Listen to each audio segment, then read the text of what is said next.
23rd of September 2017. Here's Double Wicket Maiden, the Cricket News Bulletin Show on Bizz 99.9 FM Substitute Radio. I'm your presenter for today, Chukka Wilson. Here's what's been making news in the cricketing world.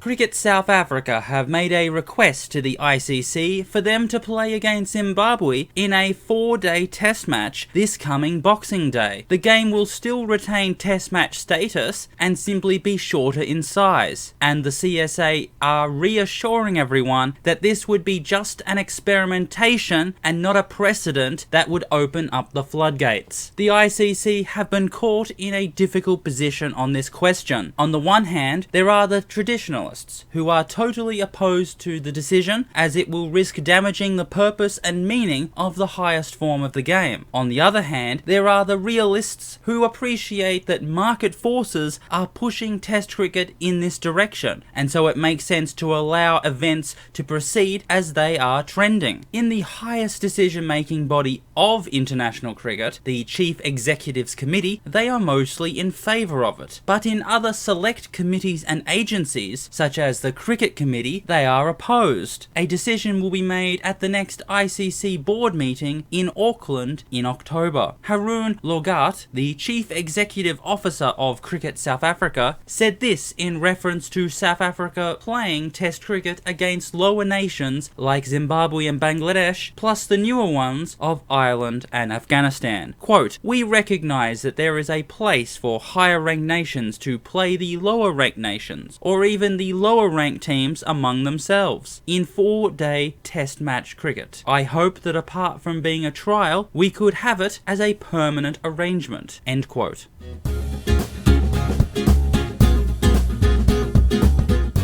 The ICC are in the process of formalising, fine-tuning and announcing their plans for future fixtured tours and competitions, including most importantly new tournaments to discover the best team in the world, which will hopefully reignite interest in international multilateral competition. But the one country that is holding up proceedings and consequently threatens to derail these plans altogether is Pakistan. According to the rules and procedures of this new tournament, every nation will need to play against every other in both a home and away series. In other words, there'd be an international round-robin system, which will allow a playoff final series to happen in order to identify the best team in the world after having played an equal number of games against each other. But outside of that formal competition, there is a window where no such rounds are being played, and every nation is free to negotiate and organise bilateral competitions with each other,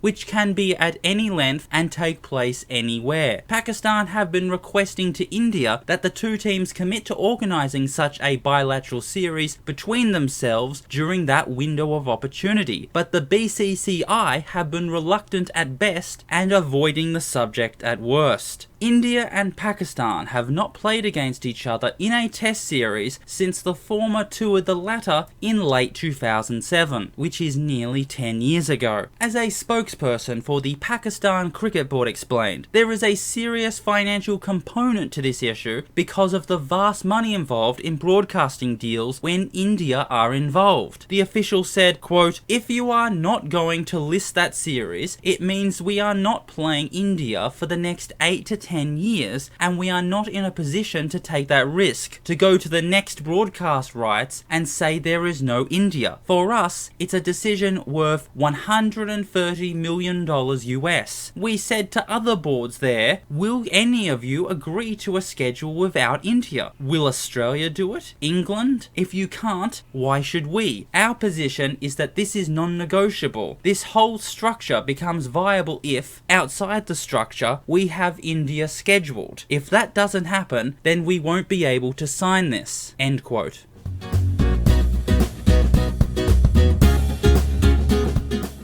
Andrew Strauss, the managing director of English cricket, has publicly stated that England's batting presents major weaknesses and vulnerabilities with the approaching Ashes series in Australia this summer. Although they have had plenty of wins and good form from the English summer, and although culturally the team is in a good place right now, there are still major problems with a very difficult test series ahead of them. The biggest problem for England, in Strauss's opinion, is the batting order, particularly the failure to create a stable, settled and high-performing lineup. There are 2 spots in the top 5 which they haven't been able to fill with a permanent resident, one of them being an opener with Alastair Cook, which is a problem they've been having since Strauss himself retired in 2012, and the other being a middle-order batting position that was left absent with the axing of Ian Bell. In Strauss's own words, quote, "The concerns I have are the concerns most people have, which is we haven't been able to establish a team where 11 players are fully established. There are 2 or 3 places up for grabs, which is never ideal, and our consistency hasn't been what we want. I'd be lying if I said we were going to Australia with absolute clarity on what our best 11 is. We're just not in that position at the moment." End quote.